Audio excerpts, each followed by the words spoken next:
Nous sommes en patrouille avec la police de Caracas.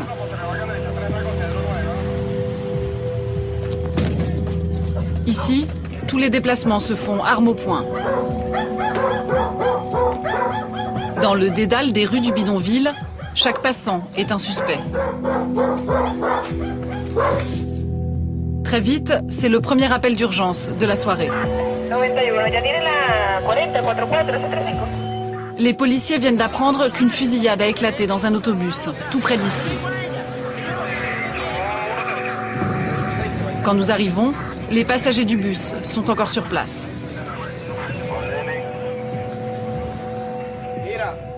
Un homme est mort.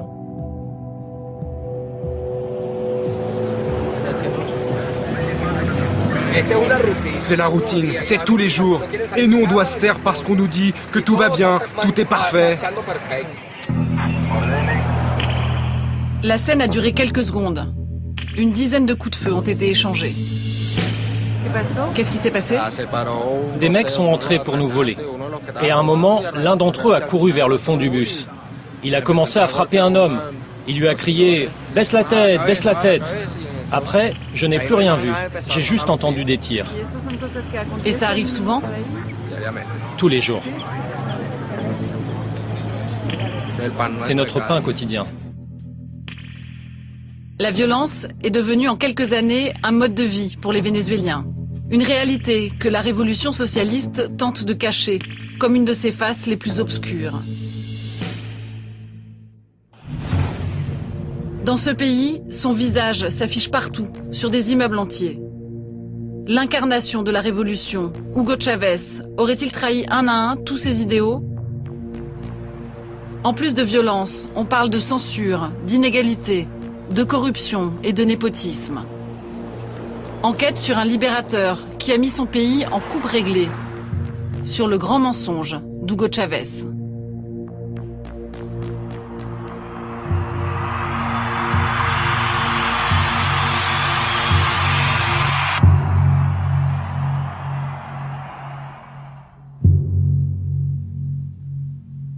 Quand nous arrivons à Caracas, au mois d'avril, nous sommes en pleine campagne électorale. Chavez! On t'aime, Chavez! Les partisans d'Hugo Chavez sont partout. Après 13 années de pouvoir, leur président vise un 3e mandat.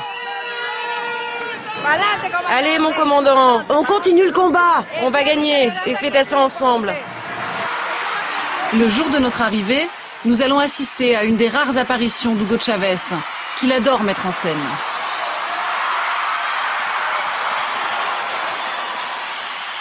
Au balcon présidentiel, Hugo Chavez assure le spectacle. Il chante pour la foule les airs populaires de son pays. Hay un pedazo de mi alma, en cada punta de monte hay una copla grabada, en cada estero hay un verso y un pasaje en tus cañadas.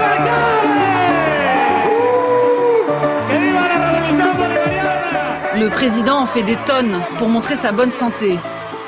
Car depuis plus d'1 an, Hugo Chavez est atteint d'un cancer.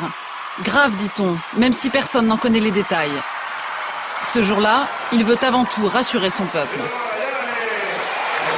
C'est un droit pour moi. Dieu va me donner plus de vie pour que je continue à accomplir le mandat du Christ sur terre. Et ça marche. En tout cas, la foule y croit.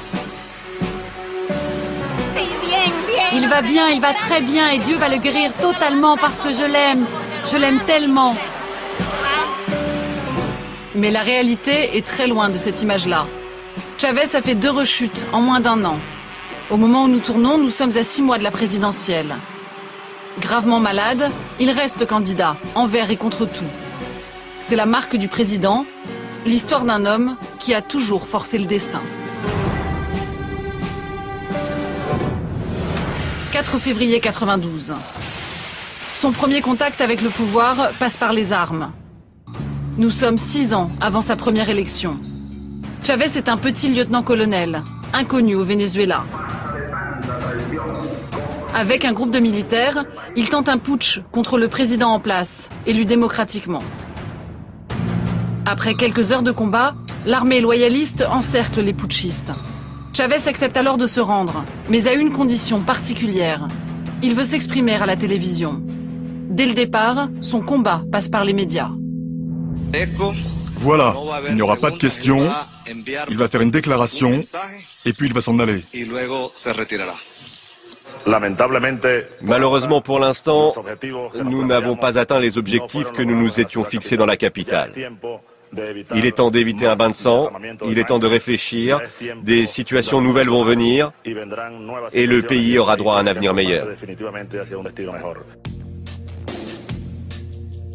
Pour l'instant, Hugo Chavez renonce au pouvoir. Mais sa déclaration est lourde de menaces et le rend célèbre dans tout le pays. Après 2 ans de prison, Hugo Chavez est gracié.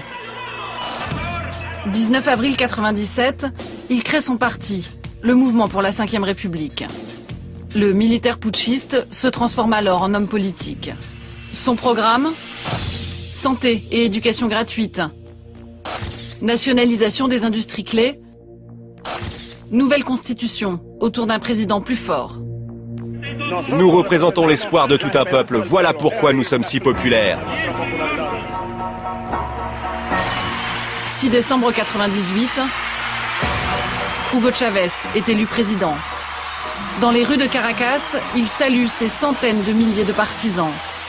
Il est le président le plus à gauche jamais élu, dans un pays traditionnellement tenu par les grands propriétaires terriens. Que c'est beau! Que le peuple du Venezuela est grand! Chavez va lancer ses premières réformes. La Ve République voit le jour, avec son lot de nationalisation et de réformes sociales. Une politique très à gauche, mais loin d'être révolutionnaire. Elle suffit pourtant à affoler l'opposition et les États-Unis. 11 avril 2002, nouveau tournant. Dans la rue, on tire près du palais présidentiel. Pro et anti-Chavez s'affrontent. L'opposition a lancé un coup d'État contre le président. L'armée trahit Chavez. À l'arrière de cette voiture, le président, emmené par ses anciens compagnons d'armes, pour être mis en prison. Nous avons demandé au président Hugo Chavez de renoncer au pouvoir. Les militaires nomment dans la foulée un nouveau président. L'opposition exulte. La Maison-Blanche à Washington reconnaît immédiatement le nouveau pouvoir. Mais le lendemain, le peuple sort dans la rue. Spontanément, des milliers de personnes se dirigent vers le palais présidentiel pour réclamer leur leader. Rendez-nous Chavez, nous ne voulons pas de nouvelle dictature. 13 avril 2002, l'armée fait marche arrière et le libère. Le peuple a rendu sa place à Chavez. Mais l'événement le change totalement. Médias, opposition, armée seront désormais ses ennemis. Pour Chavez, c'est le début de la radicalisation. Et son combat, encore une fois, va passer par les médias. À la télé, Chavez s'impose désormais pendant des heures dans son émission hebdomadaire. Allo, presidente, bravo. Bravo, bonsoir, nous sommes jeudi soir. Retransmission obligatoire sur toutes les chaînes du pays. Chavez exprime sa mégalomanie, mais gouverne aussi pour de bon. Monsieur le ministre de la Défense, placez-moi 10 bataillons sur la frontière avec la Colombie, maintenant. Chavez modèle son nouveau style, son pouvoir personnel s'affirme, son personnage de provocateur aussi. Monsieur George Bush, je vous le dis, vous êtes un âne. 13 avril 2005, la radicalisation continue. Puisque l'armée l'a trahi, Chavez formule l'idée du peuple en armes. C'est la création des milices populaires, les gardes rouges de la Révolution. Vous savez ce qu'il vous reste à faire. Tout simplement, prendre tout le pouvoir au Venezuela. Absolument tout. Sortir la bourgeoisie de tous les espaces politiques et économiques.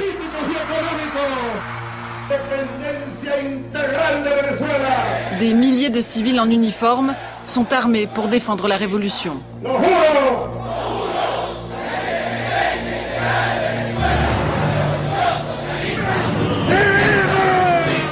13 années de révolution et de pouvoir pour Hugo Chavez.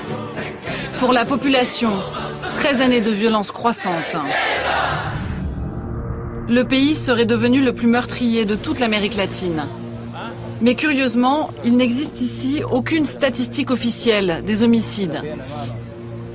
Nous voulons savoir comment se manifeste cette violence. Pour cela, nous nous rendons dans un hôpital de Petare, un quartier populaire de Caracas.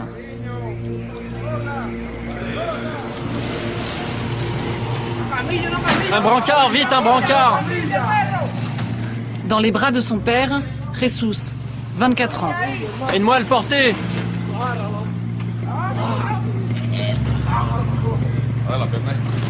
Frappé d'une balle dans le dos, il sera le premier mort de la soirée.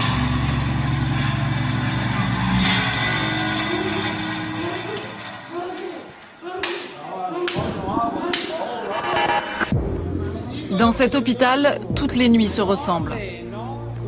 À partir de minuit, plus de malades, mais uniquement des blessés par balle. Le grand ballet des victimes de la violence commence. Ils ont volé ma moto sur l'autoroute. La plupart des blessés sont amenés en voiture par des proches, car les ambulances, elles, ne s'aventurent que rarement dans les quartiers la nuit. Dans l'entrée, de lourdes grilles pour empêcher les meurtriers de venir achever les blessés. Mais je suis son frère, putain! Ici, les médecins opèrent à tour de bras. Sans moyens, ils sont démunis et blasés. C'est de la médecine de guerre en fait. On soigne des blessés par balle, sans aucun moyen, sans rien. Et pourtant on y arrive. C'est ça la médecine de guerre. Et cette guerre-là frappe au hasard. Monsieur, sauvez-le, il est encore vivant. Vinicio, 41 ans, a reçu une balle dans le cou pour avoir refusé de partager une bière. Il est emmené vers la salle d'opération. Mais sa famille n'attendra que quelques minutes.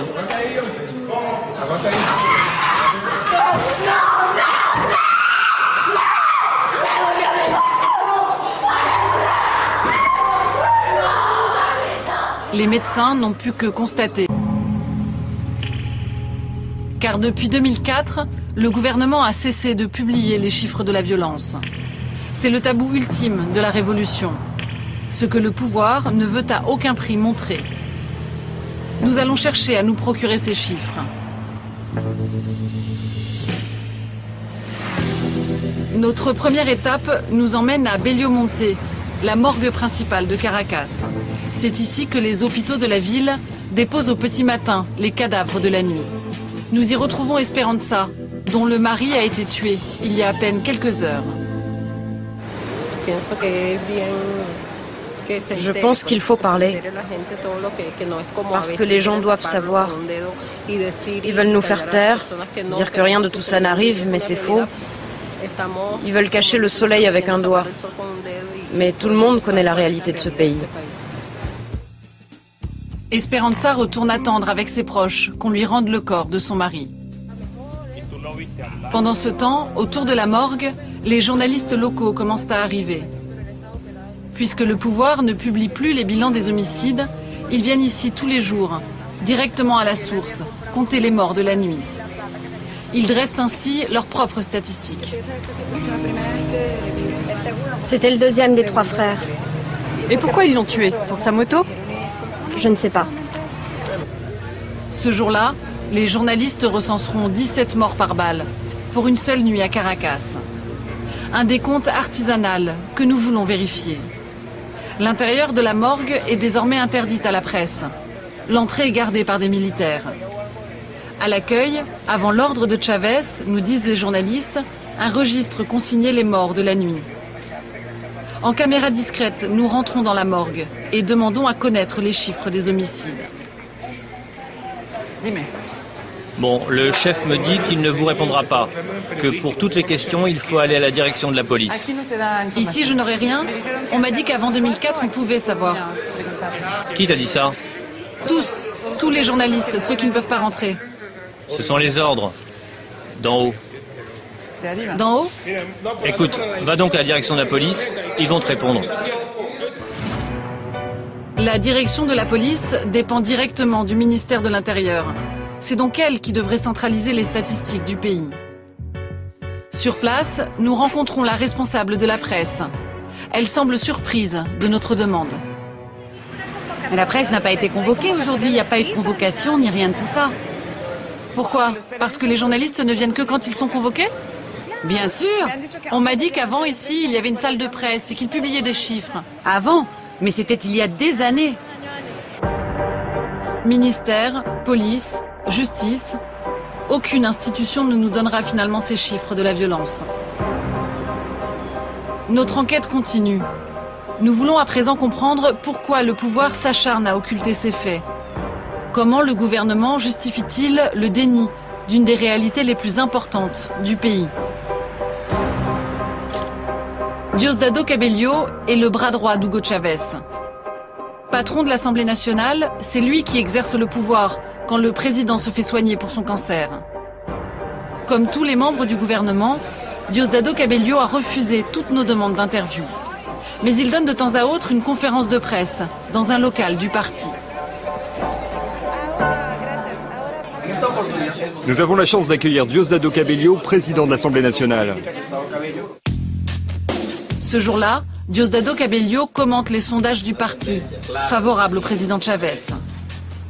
Le pouvoir voit la presse internationale comme un adversaire politique qui cherche à le détruire. Face à nos questions, Diosdado Cabello va botter en touche. Je suis journaliste pour Canal+. Comment expliquez-vous l'augmentation de la violence au Venezuela et pourquoi vous ne publiez pas les statistiques? La violence n'existe pas que dans ce pays, vous savez. Oui, mais pourquoi est-ce qu'elle a augmenté ici? C'est un problème structurel. C'est lié au trafic d'armes partout dans le monde. Et qui sont les pays qui produisent les armes? Les pays les plus développés. Mais les statistiques des homicides, pourquoi je ne peux pas les avoir? Les chiffres, ce ne sont que des chiffres. Vous savez, une fois un journal s'est permis de publier des chiffres et des listes. Et ça a fait beaucoup de peine aux familles. Ça a créé de la douleur pour les frères, les pères, les mères. Alors on nous parle de la liberté d'expression. Mais à quel prix cette liberté d'expression? Le pouvoir refuse de nous répondre sur le thème de l'insécurité. Un phénomène qu'il n'a pas su enrayer et dont il porte surtout une part de responsabilité. Pour connaître les chiffres de la violence, nous devrons nous contenter des estimations établies par des journalistes. D'après ces statistiques, on compte 2500 morts en 92, 4000 en 98, date de l'élection d'Hugo Chavez. Puis c'est l'explosion. On arrive à 19 400 morts l'an dernier. Les meurtres par balle auraient presque quintuplé en 13 ans, depuis l'arrivée au pouvoir de Chavez. Avec près de 20 000 morts par balle l'an dernier, le Venezuela bat de loin les records sanglants établis par le Mexique ou la Colombie, pourtant en guerre contre les cartels de la drogue. Ce sont ces chiffres qui sont inavouables pour le pouvoir.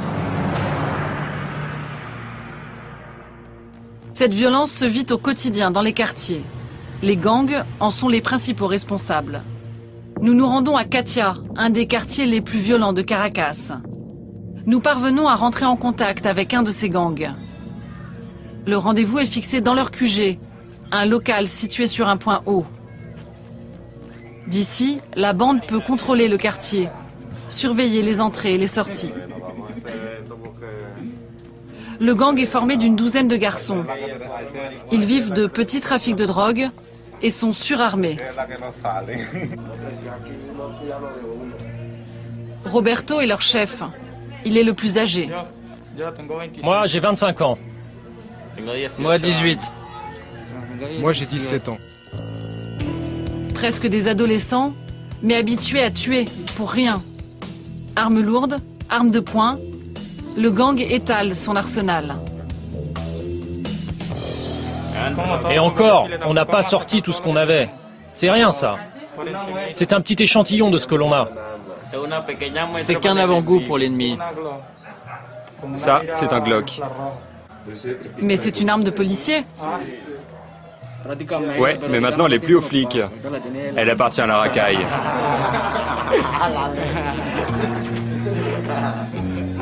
Ici, les armes ne coûtent rien et peuvent se trouver en moins d'1 heure. Nous voulons savoir comment le gang les a récupérées.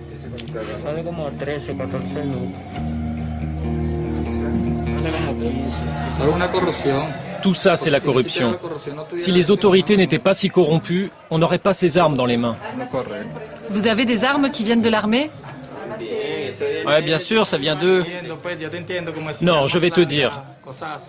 Les armes lourdes, ça, je vais le garder pour moi. C'est trop compromettant, tu comprends?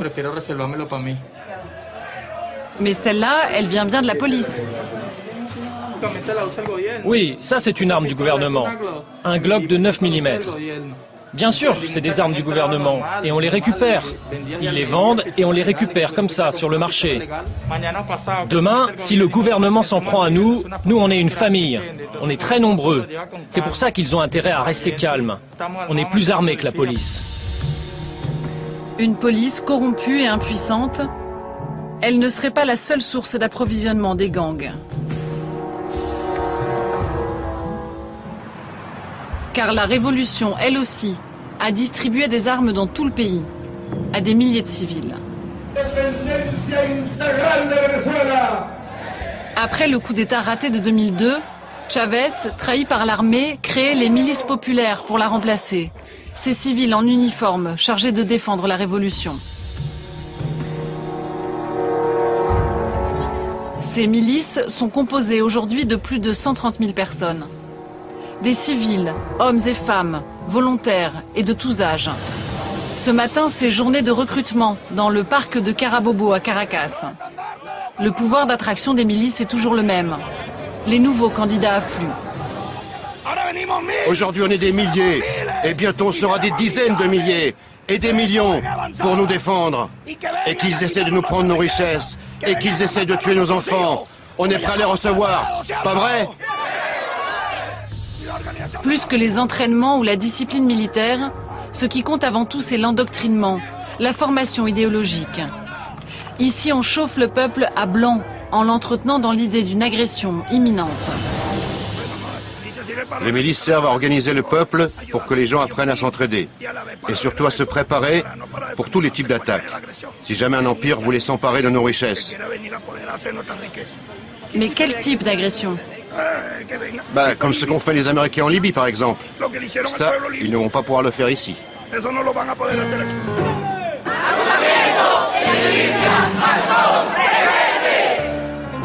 Après le recrutement, c'est l'heure de la grande parade dans les rues de Caracas. La ville est envahie par une masse impressionnante.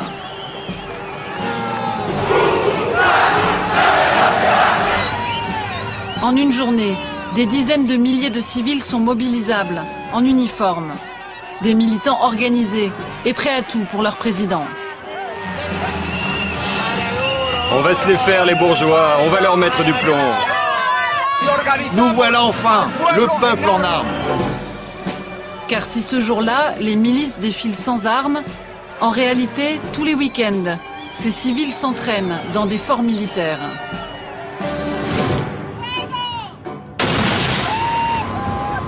Ces images sont les seules qui existent de ces entraînements. On y voit comment des civils apprennent à utiliser des lance-roquettes et à tirer à la mitraillette. Sur ce sujet encore, l'information est très contrôlée. Elles ont été tournées sous la vigilance étroite du ministère de l'Information et sont utilisées à des fins de propagande sur les sites de recrutement des milices. Rocio San Miguel travaille dans une organisation de contrôle des armes à Caracas. Menacée de mort à plusieurs reprises, elle enquête sur ces milices depuis leur création. Pour elle, l'existence de cette armée parallèle porte sa part de responsabilité dans la violence, car les armes sont passées des mains des militaires à celles des civils. Normalement, le contrôle des armes appartient aux militaires, aux forces armées.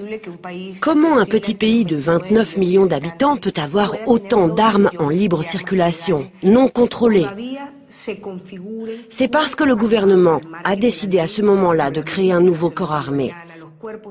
Des milices qui sont en marge de la loi. Ils placent du coup de nouvelles armes dans les mains des civils. D'après Rocío San Miguel, 12 millions d'armes seraient en libre circulation dans le pays. Les dérives des milices, l'armement de la population, la violence. L'opinion publique n'en entend quasiment jamais parler. Défense absolue d'évoquer ces thèmes-là dans la presse. Chávez a pris peu à peu le contrôle de tous les médias.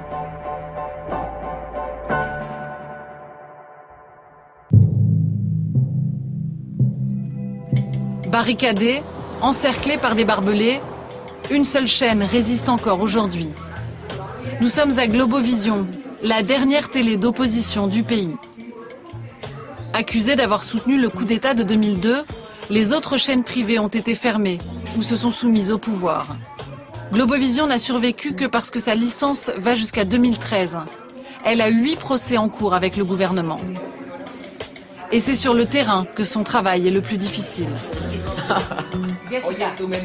Conférence de rédaction du matin. Les journalistes regardent une de leurs équipes à la télévision, qui couvre une mutinerie dans une prison de Caracas. Une fusillade éclate.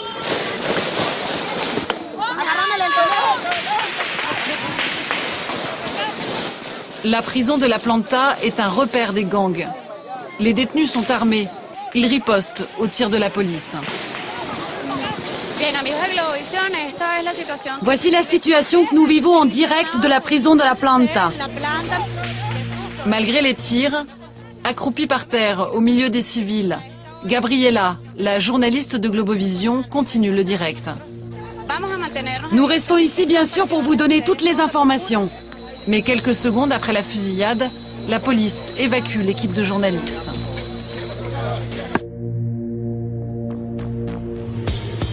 Nous décidons de nous rendre sur les lieux de la mutinerie. Le temps que nous arrivions, la situation a encore dérapé. Une deuxième fusillade a détruit le camion de diffusion de Globovision, qui permet d'émettre ces images. Gabriela a été refoulée derrière un cordon de sécurité. Elle continue ses directs avec les moyens du bord. Je vais le faire par téléphone. Son caméraman était à l'intérieur du véhicule de diffusion au moment de la fusillade. Il accuse la police de Chávez d'avoir tiré. Écoute, les balles passaient et sifflaient. C'était pour nous sortir de la camionnette. Comme on diffusait en direct, les autorités ont voulu nous faire arrêter, tout simplement, et à n'importe quel prix. Le direct de Globovision n'aurait pas plu aux autorités, dépassées par la violence de la situation. C'est pas simple pour le gouvernement d'assumer une situation qu'il ne contrôle pas, où les prisonniers sont armés. Alors ils refusent de la montrer. Du coup, c'est devenu très dangereux pour nous de travailler. On est tout seul face à eux, mais on reste là pour donner l'information. Car la chaîne privée est d'ailleurs la seule à couvrir cet événement. Alors qu'une mutinerie est en cours, qu'on tire dans les rues de la capitale, aucune télévision publique, aucun autre média vénézuélien n'est sur place.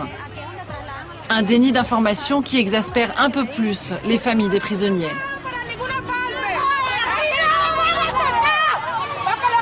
Globovision est la seule à dire la vérité.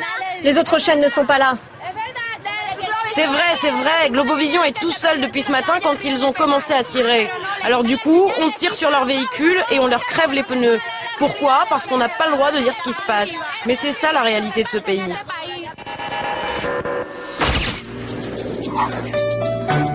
Dans son journal de la mi-journée, VTV, la chaîne officielle, ne montrera aucune image de l'événement. Elle se contentera de donner la parole à la ministre de l'administration pénitentiaire. Iris Varela va mentir ouvertement.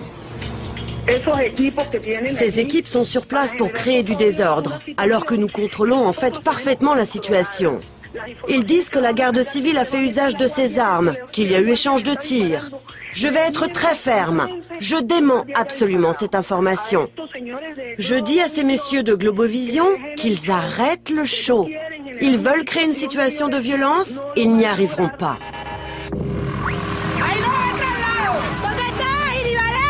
Où es-tu, Iris Varela? Où es-tu? Viens ici, viens. Montre-nous ton visage. Où es-tu? C'est une révolte, putain. On est en train de nous tuer. Où es-tu? Privée de moyens de diffusion, l'équipe de Globovision finira par partir. Au pays de Chavez, quand les faits déplaisent aux autorités, on n'en parle pas. La réalité, il ne restera que les prisonniers pour la dire. Juste après l'interview de la ministre, ils ont écrit sur les murs de la prison. Iris Varela ment, nous avons 8 blessés et 4 morts. Cette violence, omniprésente au Venezuela, ne nuit pourtant pas à l'image du président. La raison de cette popularité exceptionnelle? Éducation gratuite, santé pour tous, Chavez a mis en place une politique sociale sans précédent. Elle est financée par le pétrole. La réalité est encore peu connue, mais cette année, pour la première fois, les réserves de brut du Venezuela ont dépassé celles de l'Arabie Saoudite. Le pays concentre la plus grande réserve d'hydrocarbures de la planète. Le Venezuela est aujourd'hui le 5e exportateur de pétrole du monde. Le siège de PDVSA à Caracas, l'entreprise publique pétrolière. C'est elle qui récupère l'argent du pétrole. Avec l'envolée du prix du baril, cela représente une richesse inouïe, plusieurs millions de dollars quotidiens. D'après la loi, cette manne pétrolière ne doit être utilisée que pour des programmes sociaux, destinés au peuple. C'est le nouveau slogan de PDVSA. Aujourd'hui, le pétrole est à tous. Et le peuple en profite, effectivement. Premier cadeau du président, ici, le plein d'essence est quasiment gratuit. 60 litres coûtent moins de 6 bolivars, soit environ 50 centimes d'euros. 5 bolivars 50, ça coûte rien. L'eau coûte plus cher. 1 litre d'eau minérale, c'est plus cher. C'est la moins chère de la planète. Ça, c'est grâce à la révolution. C'est grâce à Chavez. Le commandant nous donne tout. Mais le pétrole sert surtout à financer les œuvres sociales du chavisme. Ici, on les appelle les missions. Dans tout le pays, elles ont changé concrètement la vie de plusieurs millions de démunis. C'est une des grandes fiertés du régime qu'on nous laisse facilement filmer. Dans le quartier de Katia, voici une de ces missions, comme le gouvernement en a créé par milliers dans tous les bidonvilles du pays. Un ensemble flambant neuf. Ici, tout est gratuit. La santé est une des réussites les plus concrètes de ces missions. Dans les cliniques populaires, les habitants venus des quartiers ne payent rien. On va te donner ça à la pharmacie, ok? C'est pour la douleur? Un changement radical pour des populations exclues du système pendant des décennies. Avant, on n'avait pas un seul médecin, aucune des cliniques que le président Chavez, grâce à Dieu, nous a données. Quand il y avait une urgence, on n'avait même pas de quoi se payer le bus qui nous emmènerait à l'hôpital. Alors que maintenant, tout est à 50 mètres de la maison. Une santé gratuite et à portée de main. Mais tous ces dons ont une contrepartie, la soumission à la propagande. Nous la découvrons dans cette autre mission, juste à côté. Des cours du soir pour adultes. Vous croyez que si on n'avait pas la révolution, on aurait tout ce qu'on a là? Vous croyez que sans la révolution, on aurait la nourriture bon marché? Très bien. Petit rappel des bienfaits de la révolution pour commencer le cours d'économie. Le thème de la leçon du soir, les qualités du bon patron socialiste. Pourquoi un patron socialiste doit-il être impliqué dans la vie politique? Parce qu'on est très différent des entreprises capitalistes. Les entreprises socialistes pensent à tous, alors que les capitalistes pensent juste à ramasser tout pour eux. Les participants de la mission sont ravis. Pour eux, il ne s'agit pas d'endoctrinement, mais de réveil politique. Avant, ils ne voulaient pas qu'on s'intéresse à la politique pour pouvoir mieux nous dominer. Parce qu'à l'époque, on ne savait rien. On ne savait même pas combien coûtait un baril de pétrole. On ne savait rien. Le peuple connaît aujourd'hui le prix du baril de pétrole. Et il en bénéficie effectivement grâce à ses nombreuses missions. Mais nous allons découvrir que le pétrole ne profite pas qu'au peuple. Une grande partie de l'argent est détournée à d'autres fins par le pouvoir. La manne pétrolière doit normalement aller à des œuvres sociales. C'est écrit noir sur blanc dans la loi. L'argent du pétrole va dans un fonds placé sous la seule autorité de Chávez. Il doit servir au financement des grandes missions, à des projets d'infrastructure, de santé, d'éducation. Seulement, il y a aussi ces deux mots, entre autres.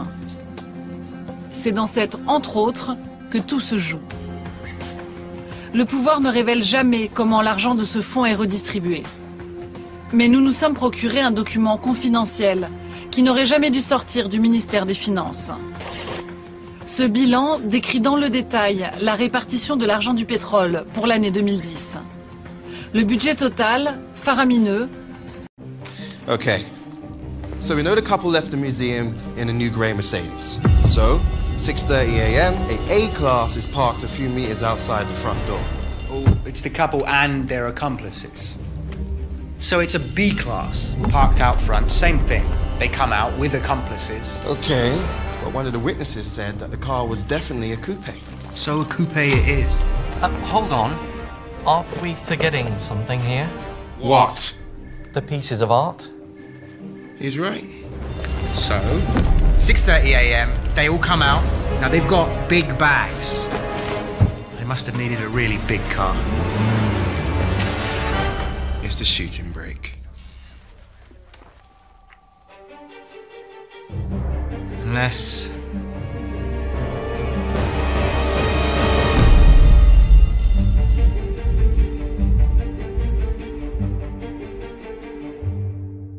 et de 10 milliards de dollars. Nous allons nous rendre compte que l'essentiel de cet argent ne va pas dans l'aide aux plus pauvres.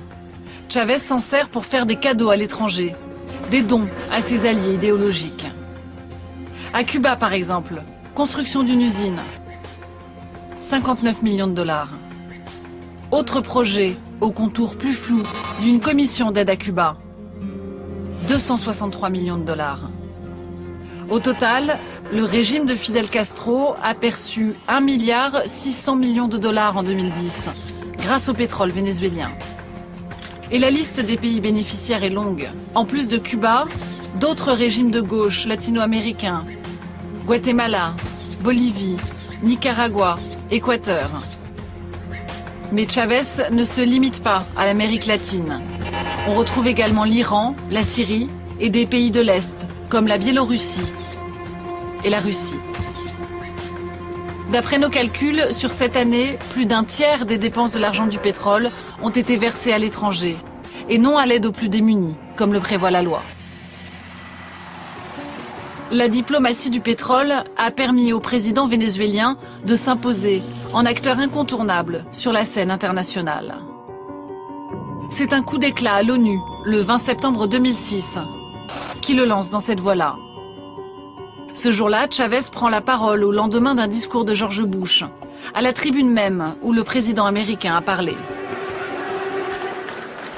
Hier, le diable est passé par ici. Sur ce lieu même, ça sent encore le souffle. L'Amérique, grand Satan, la voie est tracée. Ceux qui sont contre les États-Unis sont désormais ses amis. Quand il a reçu les dictateurs les plus sulfureux de la planète, Bachar el-Assad, le président syrien, Kadhafi, ex-dictateur de la Libye, il ne s'agissait pas que de réelle politique, mais de vraies alliances idéologiques. Son plus grand ami est devenu au fil des années le président iranien Mahmoud Ahmadinejad. L'homme qui veut rayer Israël de la carte est venu 11 fois depuis 2005 au Venezuela. Tu es le frère du peuple vénézuélien. Je t'apporte toute l'amitié du peuple iranien. L'occasion de grandes déclarations d'amitié, mais surtout d'accords bien concrets. En tout, Caracas et Téhéran ont signé des centaines de contrats. Construction d'immeubles, usines de ciment, d'automobiles. Dans le pays, on retrouve partout de ces entreprises irano-vénézuéliennes, réalisées en socialisme, dit leur slogan. Cette amitié inquiète les États-Unis, qui n'apprécient pas de voir l'Iran, leur ennemi historique, s'implanter si près de leur territoire. Le 23 janvier 2009, ce télégramme est envoyé à toutes les ambassades latino-américaines par Hillary Clinton, secrétaire d'État des États-Unis. Elle constate le rapprochement irano-vénézuélien et pose cette question cruciale. Téhéran a-t-il l'intention d'utiliser la région comme base arrière pour de potentielles attaques terroristes? Les inquiétudes les plus vives concernent une éventuelle présence du Hezbollah, l'organisation politique et militaire financée par l'Iran. Des individus liés au Hezbollah voient probablement le Venezuela comme un abri, où ils peuvent collecter des fonds et mener leurs activités sans être inquiétés. Le Hezbollah, ou Parti de Dieu, basé au Liban, financé par Téhéran, classé comme organisation terroriste par les États-Unis.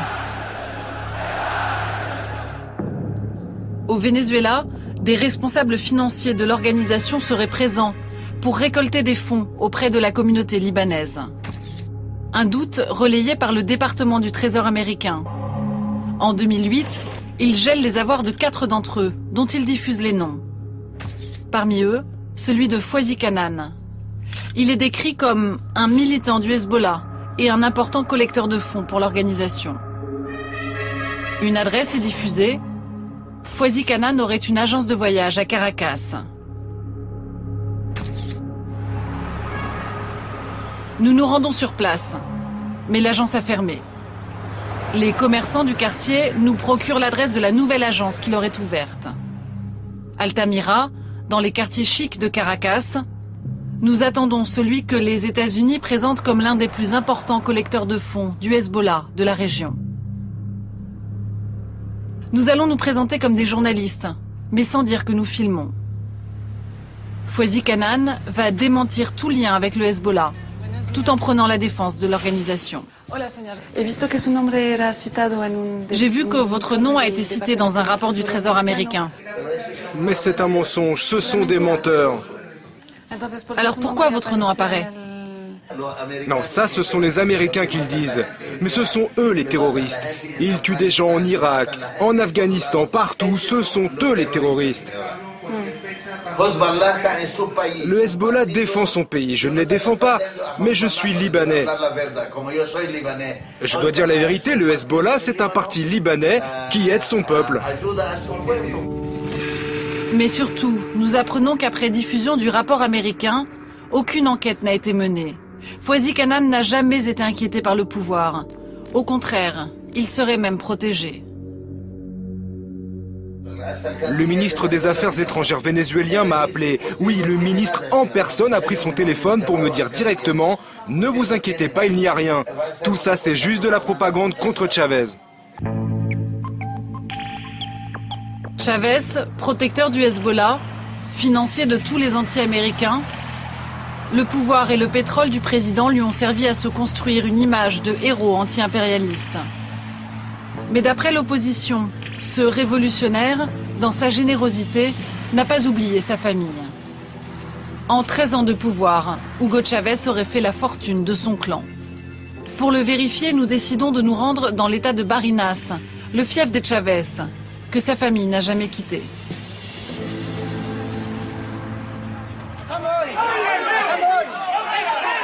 Une zone reculée, rurale, très pauvre.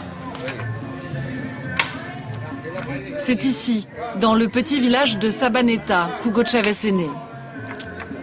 Il a été élevé dans cette petite maison avec ses 5 frères par des parents instituteurs. Mais il y a longtemps que sa famille a quitté le village. Partout sur la route, les visages des frères de Chavez s'affichent. À Barinas, on les appelle désormais la famille royale. Ils ont obtenu des postes dans toute la région, mais aussi au plus haut niveau de l'État. La photo de famille est désormais un organigramme du pouvoir. Autour d'Hugo Chavez, le patriarche, Hugo Père, gouverneur de Barinas pendant 10 ans. Hannibal, maire de la ville natale des Chavez. Argenis a été secrétaire d'État, vice-ministre de l'énergie. Adélis est vice-présidente de Sofitasa, une des principales banques du Venezuela. Narciso, ambassadeur.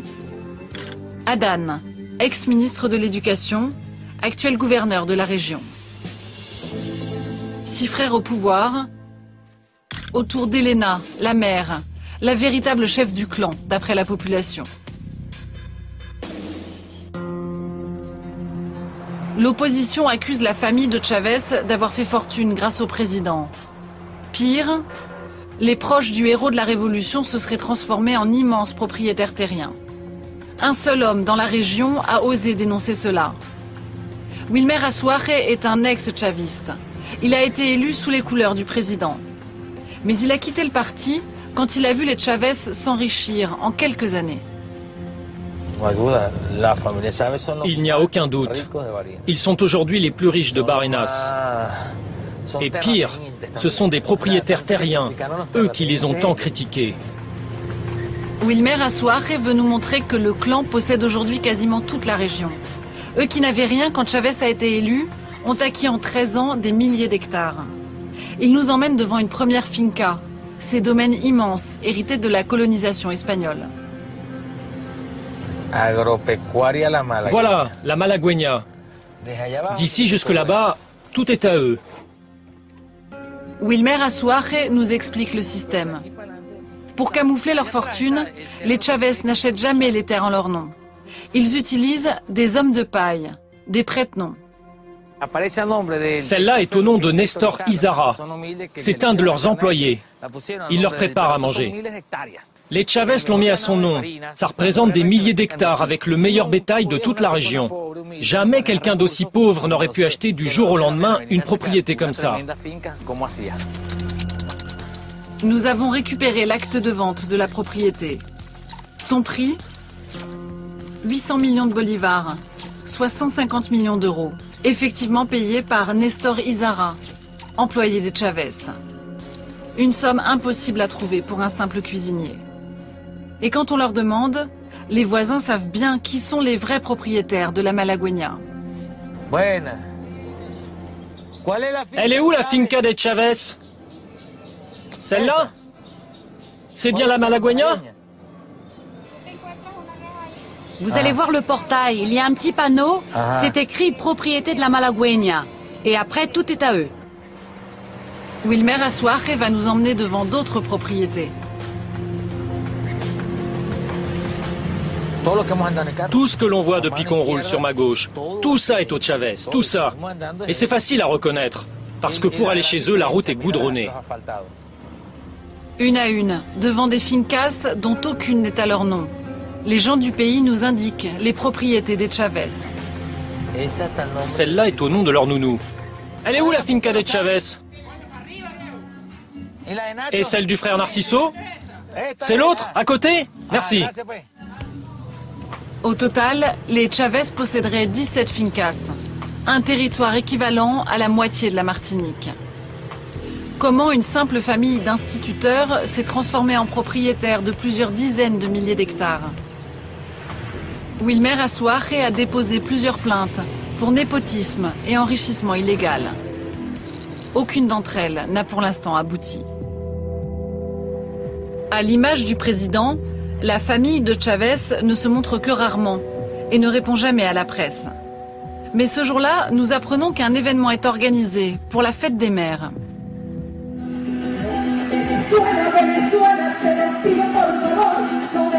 Au théâtre de Barinas, on rend hommage à la première d'entre elles, Elena, la mère du commandant.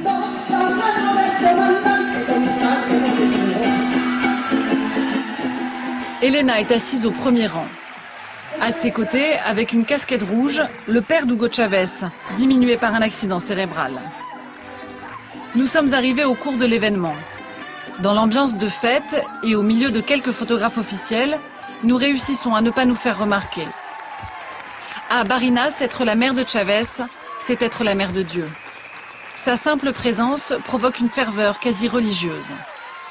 L'hommage à celle qui a donné la vie au commandant va durer 6 heures. Sur scène, Elena a tous les gestes de son fils. Comme lui, elle assure le spectacle et semble adorer ça.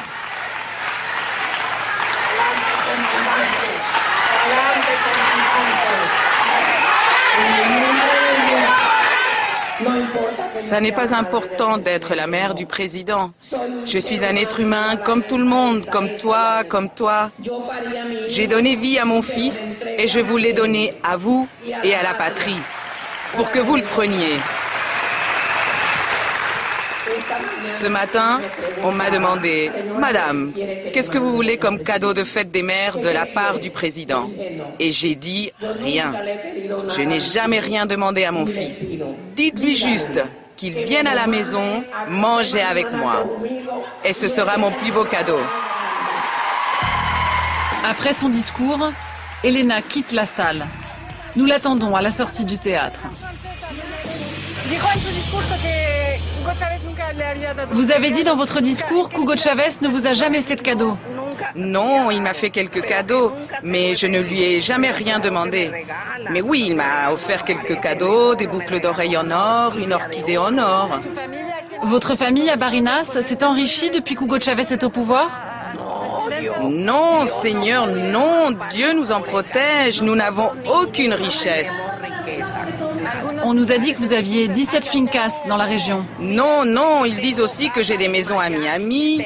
Non, mais tout est faux, ce sont des rats et nous ne sommes pas des rats. Nous croyons dans le peuple, nous sommes le peuple. Et nous aimons le peuple, et le peuple nous aime, grâce à Dieu et à la Vierge. Allez, merci ma chérie, Dieu te bénisse, merci. Elena Chavez met fin à l'interview, refusant de reconnaître jusqu'à la possession d'une seule finca. Mais après quelques photos, c'est elle qui veut ajouter quelque chose, pour nous quitter sur une jolie phrase. Nous sommes riches, mais d'amour, parce que le peuple nous donne beaucoup d'amour. Voilà notre seule richesse, l'amour. L'amour du peuple, leitmotiv du pouvoir chaviste. Malgré la violence, la censure, l'enrichissement personnel, jamais Hugo Chavez n'a perdu de sa popularité. C'est le tour de magie du personnage. Le grand mensonge d'Hugo Chavez fait toujours rêver le peuple du Venezuela.